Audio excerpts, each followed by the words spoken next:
اعوذ باللہ من الشیطان الرجیم، بسم اللہ الرحمن الرحیم۔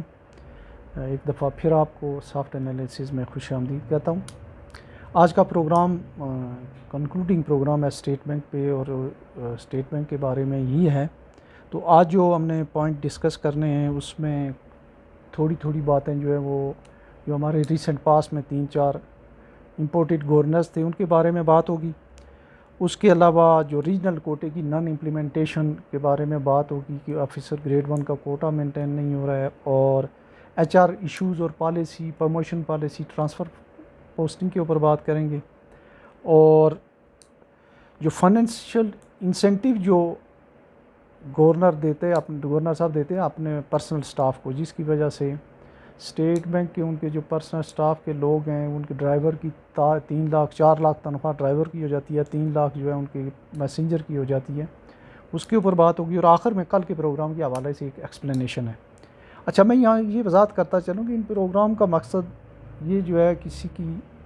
دل آزاری کرنا نہیں، بلکہ ایک ایز اے ریفارمیٹیو میئر جو ہے اگر ہماری آواز پہنچتی ہے اور جو ہمارے ادارے ہیں ان تک، تو انشاءاللہ جو ہے ہم کرتے رہیں گے۔ اگر نہیں بھی پوچھتی ہے تو اس کو ریکارڈ پہ ضرور لاتے رہیں گے۔ تو یہ ہمارا آج آخری پروگرام ہوگا اسٹیٹ بینک کے حوالے سے۔ اس کا نیکسٹ پروگرام جو ہے وہ ہمارا پاکستان کسٹم کے بارے میں ہوگا۔ تو آئیے شروع کرتے ہیں کہ جو ریسنٹ پاس میں ہمارے جو امپورٹڈ گورنرز آئے ہیں ان میں ڈاکٹر عشرت حسین، ڈاکٹر شمشاد اختر صاحبہ اور ڈاکٹر رضا باقر صاحب، تو جو میجارٹی جو یہ پیریڈ ہے موسٹ آف دی ٹائم یہ لوگ رہے ہیں۔ تو ہمارا ملک جو اس حالت میں ہے وہ اگر گورنر اسٹیٹ بینک کے حوالے سے دیکھا جائے تو ان تینوں ہی کی بیرون منت ہے۔ انہوں نے جو ہمارا پیداواری جو پروڈکشن اور جو انڈسٹری تھی اس کو تباہ کرنے میں، اور ہمارا جو ایگریکلچر سیکٹر ہے اس کو تباہ کرنے میں انہوں نے کسر کوئی نہیں چھوڑی، اور اس کی وجہ سے ان کو بالکل ہمارے حالات کا بھی اتنا پتہ نہیں تھا، اور ہماری ایگریکلچر بری طرح سے وہ زیرو ہو گئی، اور ایس ایم ای سیکٹر جو ہے وہ ہمارا تباہ ہو گیا، اور جو لارج اسکیل جو مینوفیکچرنگ سیکٹر تھا اس کے لیے جو D F development financial institution تھی ان کو اپروٹ کر کے بالکل ختم کر کے رکھ دیا ان لوگوں نے۔ آج کل کوئی ایسا ادارہ ہے ہی نہیں ہے ملک میں جو بڑے پروجیکٹ کو فائنینس کر سکے۔ تو ڈاکٹر عشرت صاحب جو ہیں وہ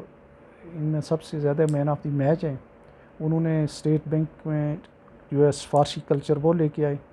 من مانی کافی حد تک انہوں نے کی۔ اس کے علاوہ انہوں نے ہماری جو کافی پراپرٹی جو ہیں وہ کوئی سندھ گورنمنٹ کو دی، کوئی رینجرز کو دی، کوئی کسی کو دی، باقی جو بچ گئی اس کا بھی انہیں افسوس رہا ہوگا، اور کوئی ٹینجیبل کوئی پرفارمنس ایز اے گورنر جو ہے وہ نہیں دے سکے۔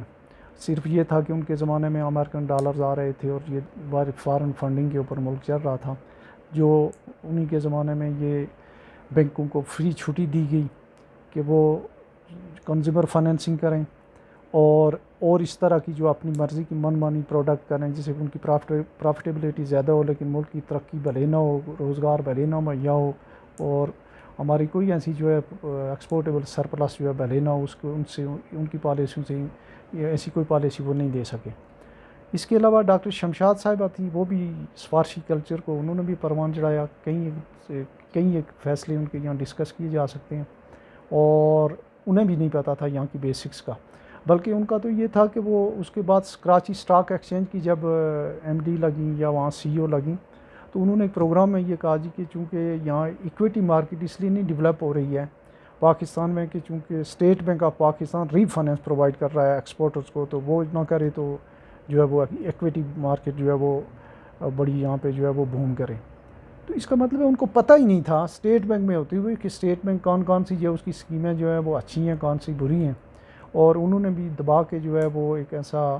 سفارشی کلچر پروان چڑھایا لوگوں کو، ایسے لوگوں کو وہ بھی آگے لے کے ہیں جو اس وقت کرتا دھرتا ہے اسٹیٹ بینک میں۔ پھر سب سے آخر میں آئے ڈاکٹر رضا باقر صاحب، بہت ہی ان سے پہلے بہت ہی زبردست ہمارے جو گورنر تھے طارق باجوہ صاحب،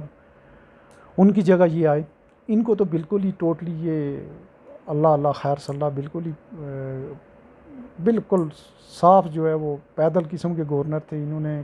کسی قسم کی کوئی نہ تو انیشیٹو لی، نہ کسی قسم کا اتنے برے ٹائم پہ جو ہے وہ کوئی اور کام کر سکے جن کے لیے یہ کہہ رہے تھے کہ آئیں اور یہ ہماری اکانومی کو صحیح کریں گے اور مانیٹری پالیسی کے ایکسپرٹ ہیں اور یہ ہیں اور وہ ہیں۔ انہوں نے جو زیادہ سے زیادہ کام کیا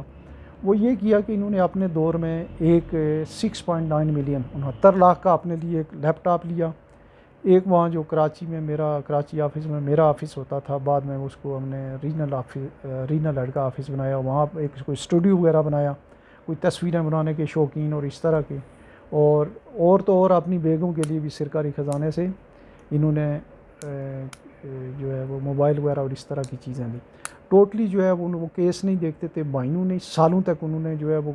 چیزیں جو ہے وہاں رکھیں، پینڈنگ رکھیں اپنے اینڈ پہ. اور جو انہیں ان تینوں گورنرز کو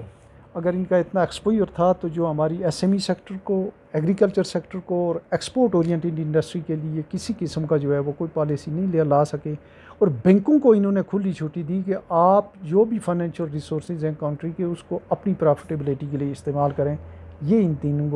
گورنرز کی جو ہے وہ اچیومنٹ تھی. اب جو دوسرا پوائنٹ ہے وہ اسٹیٹ بینک میں ریجنل کوٹا جو اس کی امپلیمنٹیشن جو ہے وہ نہیں ہو رہی ہے. جو آفیسر گریڈ 2 اینڈ ابو میں تو ٹھیک ہے. آفیسر گریڈ 1 کسی فلاسفر نے شاید یہ سمجھایا کہ وہ کوئی گیزٹڈ آفیسر ہوتا ہے، وہ انڈیویجول کنٹریبیوٹر ہوتا ہے، وہ 12ویں 14ویں نہیں تو 16 اسکیل سے زیادہ کا آدمی نہیں ہوتا ہے. انہوں نے اس کا آل پاکستان بیس پہ جب یہ اس کا ایگزامینیشن لیتے ہیں تو اس میں ہو یہ رہا ہے کہ اب کنٹری میں چونکہ زیادہ آبادی ہے، کے پی کے ہے، پنجاب ہے، آزاد کشمیر، گلگت ہے،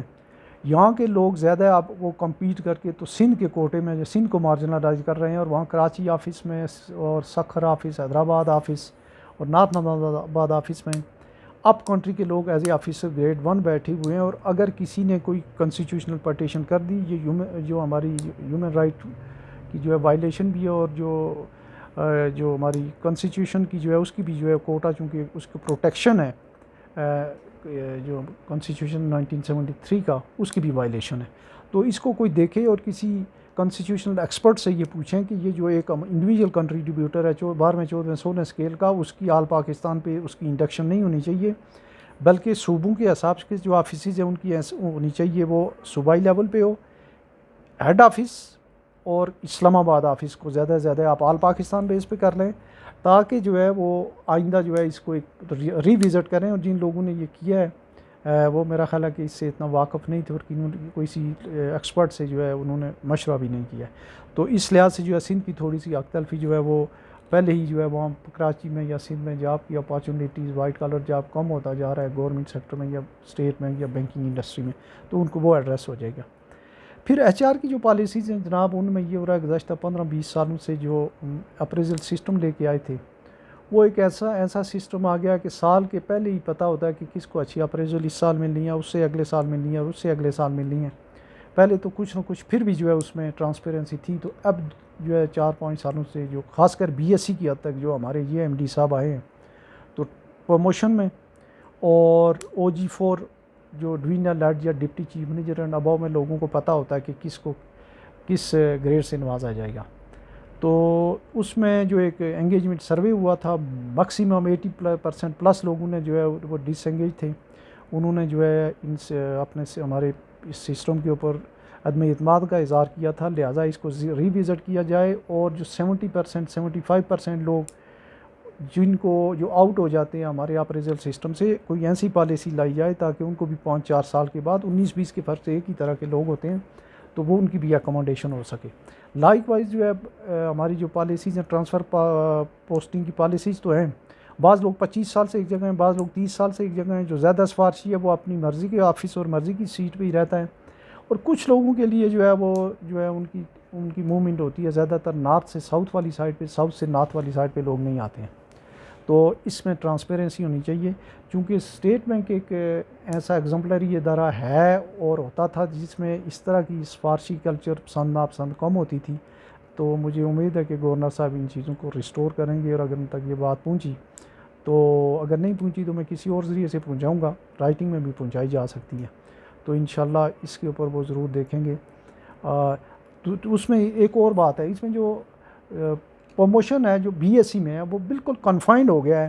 صرف جو اے گریڈ والے ہیں یا زیادہ سے زیادہ B+ والے ہیں. تو اس میں کوشش یہ ہونی چاہیے کہ باقی لوگ بھی اکوموڈیٹ ہوں. تو اس میں جو ٹیلنٹڈ لوگ ہیں یا پرفارمنس والے لوگ ہیں وہ پھر اس کے بجائے جو ہیں وہ ذاکر فاروقی بننا پسند کریں گے کہ کسی بھی طریقے سے انہیں اچھا گریڈ ملتا رہے، بغیر کام کے گھریلو کام کاج کی طرف توجہ دیں گے، آفیشیل اسائنمنٹ کو کوئی نہیں کرے گا۔ لہٰذا اس میں ٹرانسپیرنسی لائی جائے اور اس کو ریوزٹ بھی کیا جائے، اور ٹرانسفر پوسٹنگ میں جو ہے جو اگر ان نیسیسری ٹرانسفر پوسٹنگ ہے وہ میل کی ہو فیمیل کی ہو، وہ اس میں جو ہے وہ ذاتی جو پسند ناپسند ہے اس کا عمل دخل نہیں ہونا چاہیے، میرٹ بیس ہونی چاہیے۔ اس کے علاوہ جی ہمارا جو ایک گورنر صاحبان کو ایک کہیں کسی جگہ کوئی لکھا ہوا ہے کہ وہ جب آئیں گے یا جب جاتے ہیں تو اپنے سٹاف کو وہ کچھ انسینٹیو دیتے ہیں۔ انسینٹیو کتنی دیتے ہیں؟ 10-15% وہ دے جاتے ہیں ان کو۔ اگر سال میں 2 گورنر بدلیں گے تو لوگوں کو جو ہے وہ 10% دے جائیں گے، تو ان کی 20% تنخواہ میں اضافہ ہو جائے گا۔ اپر لمٹ کوئی ہے نہیں، جس کی وجہ سے یہ ہوا ہے کہ اسٹیٹ بینک میں اس سے پہلے بھی یہ بتا چکا ہوں کہ جو ڈرائیور ہے اس کی تنخواہ 4 لاکھ، ان کا جو گورنر صاحب کے ساتھ سیکورٹی گارڈ یا جو ان کے پی این وغیرہ ہیں ان کی 3 لاکھ 4 لاکھ، اور جو ان کے ساتھ پروٹوکول افسر ہیں ان کی ملین میں۔ تو پروٹوکول آفیسر جو ہے ایک جونیئر موسٹ فنکشنری ہوتا ہے کسی بھی ادارے کا، تو اس کی ملین میں، اور یہ جو ہے یہ پبلکٹی سے اس طرح کی جو ڈرینیج ہے وہ فائنینشیل ریسورسز کی نہیں ہونی چاہیے۔ تو اس کو بھی دیکھ کے تو اس کو جو ہے وہ کر دیں، اس کو جو ہے اس کو ختم کر دیں۔ اور میں دیکھ رہا ہوں مجھے اگر بورڈ ممبرس کے ایڈریس مل گئے تو میں ان کو بھی لکھوں گا، اور میں نور عالم خان جو پبلک اکاؤنٹس کمیٹی کے چیئرمین ہیں ان کو بھی لکھوں گا، اور میرا خیال ہے اس سے پہلے اس کو جو ہے وہ ٹھیک کر دیا جائے گا ہمارے بینک کے اینڈ پہ۔ اچھا، ایک اور جو کل کے پروگرام کے حوالے سے ایکسپلینیشن جو لوگ نان بینکنگ سیکٹر سے ہیں وہ یہ کہہ رہے ہیں کہ اگر کوئی فراڈ ہوا ہے، پیسے آ گئے ہیں، بندہ ٹرمینیٹ ہو گیا، تو اس میں مسئلہ کیا؟ آپ کو کیا مسئلہ ہے؟ بھائی مسئلہ اس میں یہ ہے کہ پورا بینکنگ سیکٹر جس سافٹ ویئر جس کمپیوٹر انجینئرنگ کے اوپر جو ہے وہ چل رہا ہے، یہ تو اس نے بڑا ہلکا کیا، اس میں اربوں روپے کوئی لے جا سکتا ہے، اور اس کی اربوں روپے اس سافٹ ویئر کی اسی لیے کی پرائس ہے کہ وہ بہت ہی سیکورڈ ہے۔ وہ نہ صرف یہ کہ ہمارے بینکنگ سیکٹر کو وہ جو ہے وہ پوری جو ہے اس کی بزنس کو ایگزیکیوٹ کر رہا ہے، اسٹیٹ بینک کی بزنس کو ایگزیکیوٹ کر رہا ہے، اس کے علاوہ تمام فائنینشیل ریسورسز جو ہے اس پہ ڈیپینڈ کرتے ہیں، اور اگر اس کو کوئی کریک کر گیا، اس کو کوئی بریچ کر گیا تو یہ بہت بڑا جرم ہے۔ اور یہ جو یہ کیس ہوا ہے یہ ایکچولی یہ سائبر کرائم کا کیس تھا، اور یہ ہونا چاہیے تھا حوالے F I A cyber crime wing کے حوالے ہونا چاہیے تھا، اور اس کو، اور اس میں جو ہے اسٹیٹ یہ کرائم اگینسٹ اسٹیٹ بھی تھا، تو فراڈ فورجی کا کیس بھی تھا، 420 کے تحت بھی جو ہے وہ اس کے تحت جو ہے ابھی وہ اس کے اوپر